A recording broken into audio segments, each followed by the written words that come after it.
lo que estamos trabajando.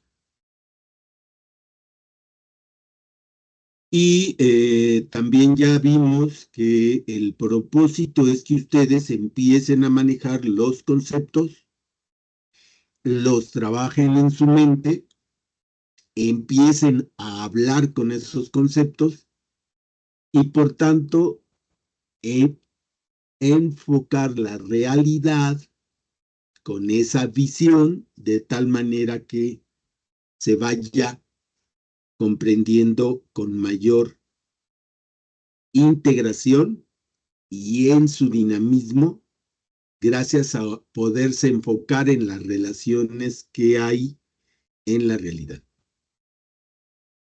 En términos generales, lo que hemos visto, pues ha sido hasta cierto punto la condición humana y hemos subrayado el paradigma de la simplicidad, así como hemos desarrollado en comparación el enfoque de sistemas complejos.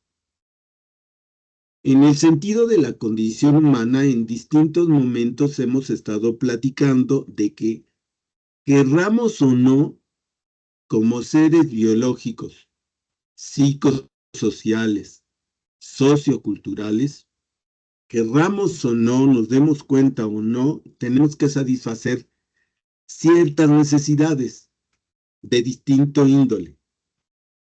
Y esas necesidades se satisfacen a través de uso de objetos o uso de actividad, de lugares, es decir, realizando actividades. Y ahí es donde entra la arquitectura y el urbanismo y el diseño industrial y las disciplinas proyectuales. Los objetos y los lugares son una mediación, son un medio para realizar actividades que satisfacen necesidades. Y hemos dicho, por lo tanto, que lo importante es, en primer lugar, entender cuál es la condición humana y cuáles son las características del ser humano. Y entendiendo esto, podemos, a nuestra vez, pues, generar objetos y lugares que sean adecuados a las necesidades del ser humano en un momento histórico, en una sociedad específica, con ciertas funciones o necesidades que se requieran. Hemos visto, platicado hasta cierto punto de manera un poco dispersa, pero así hoy nos vemos en la necesidad de marcar cuáles son las características de este paradigma de la simplicidad. Aquí están en la pantalla. Y recuerden que hemos ilustrado esto con el programa de estudios de la facultad, perdón, de la Escuela de Estudios Superiores, perdón, la Facultad de Estudios Superiores Aragón, sin que esto quiera decir que estamos negando la imposibilidad de que, perdón, diciendo la imposibilidad de que estudiar la carrera de arquitectura en la ENEB Aragón no sirva para nada. No, no, no. Estamos diciendo que todavía en el plan de estudios de la ENEB Aragón se nota una ciencia que se puede caracterizar por tratar de simplificar. Es decir, las cosas diversas las reduce a cosas simples, gracias a que las separa, gracias a que se piensa que la especialización es lo mejor. Y entonces los conceptos y las ideas se ven simplificadas, se ven reducidas de contenido y por lo tanto se separan de la realidad. Yo no estoy diciendo que la Facultad de Arquitectura de Aragón, que la no sirva para nada. No, lo que estoy diciendo es que corresponde a una manera de hacer ciencia y arquitectura y urbanismo que corresponde a una etapa del desarrollo de nuestras disciplinas que a nivel mundial ya se ha transitado y que, digamos, que tiene su papel, pero que podemos alcanzar una mejor comprensión de la realidad si entendemos lo que pasó en el pasado. Platicamos de que hay una transición, ¿verdad? En el siglo XX, de la primera mitad del siglo XX, el diseño se hace por objetos. Ojo, aquí ponemos objeto desde el punto de vista de la antropología. Como objeto cultural es un concepto, en la antropología nos dice todo aquello creado por el ser humano, sean objetos muebles, o sea, que se pueden trasladar como una cama o una silla, un retrato, una computadora, o objetos inmuebles que no se pueden trasladar, como una casa, como una ciudad. ¿Se va entendiendo ese sentido? Entonces, ese concepto de objeto que la antropología nos ayuda a identificar es el que predomina en el diseño del siglo XX.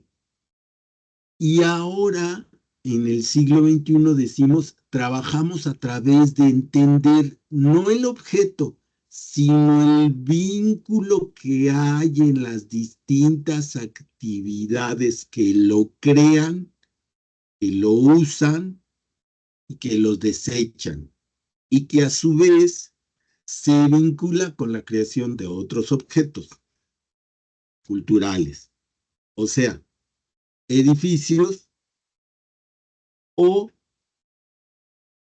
vamos a llamarle así, menaje al interior de la casa, ¿no? Y entonces en el siglo XX ya vemos a través de procesos, estamos viendo en la realidad ya más en relación a lo integral,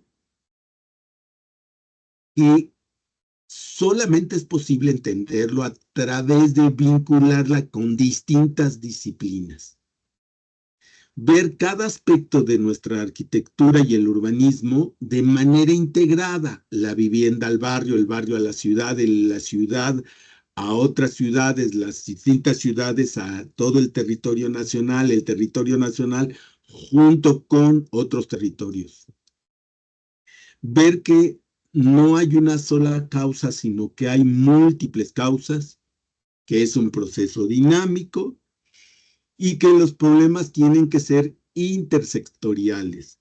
Resolverlo solamente desde un aspecto y sin integrar los distintos aspectos no es una solución.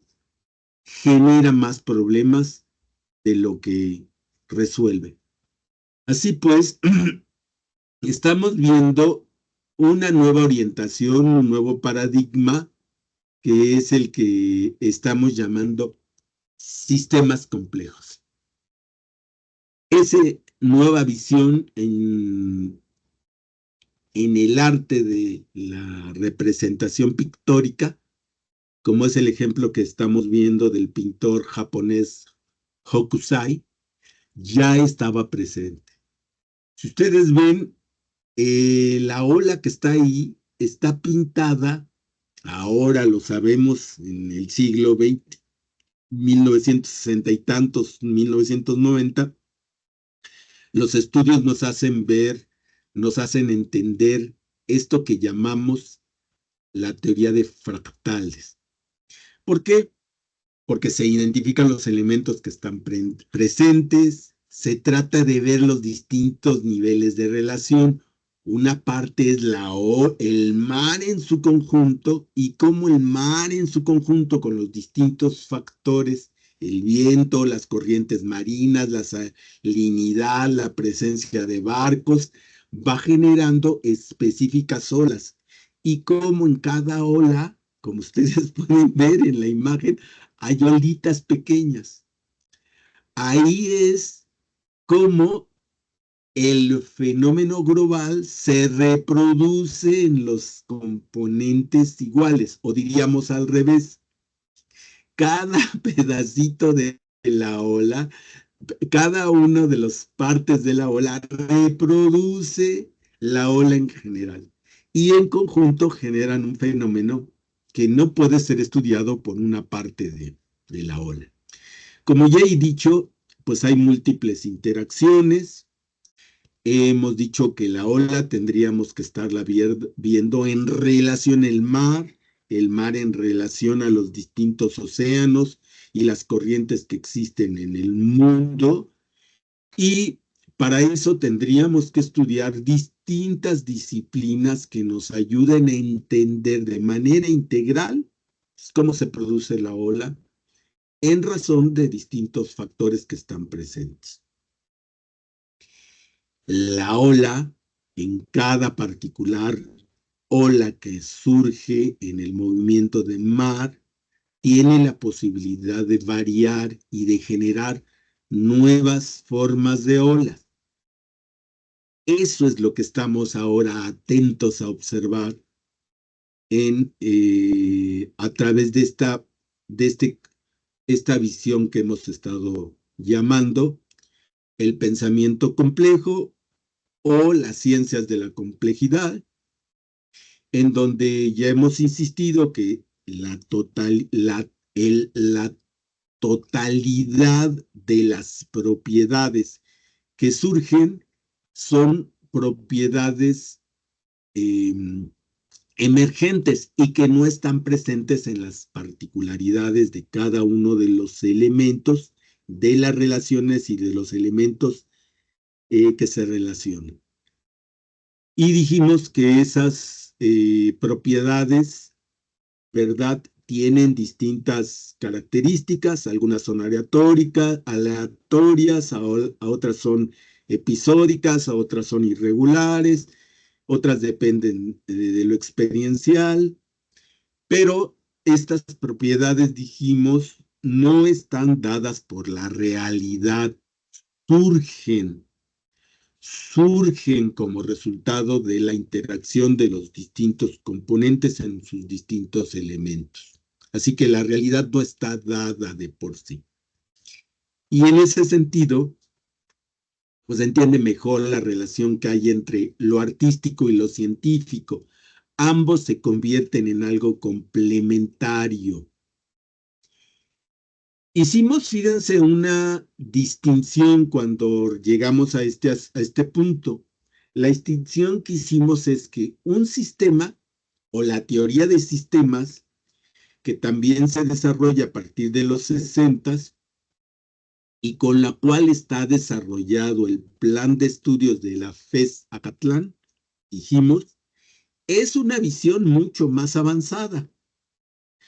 Pero, dijimos, en la visión de sistemas, lo que se retoma de esa visión es que un sistema es un conjunto de elementos, como los circulitos que ustedes ven en la pantalla, que se relacionan entre sí y que aquí empieza a ver la diferencia.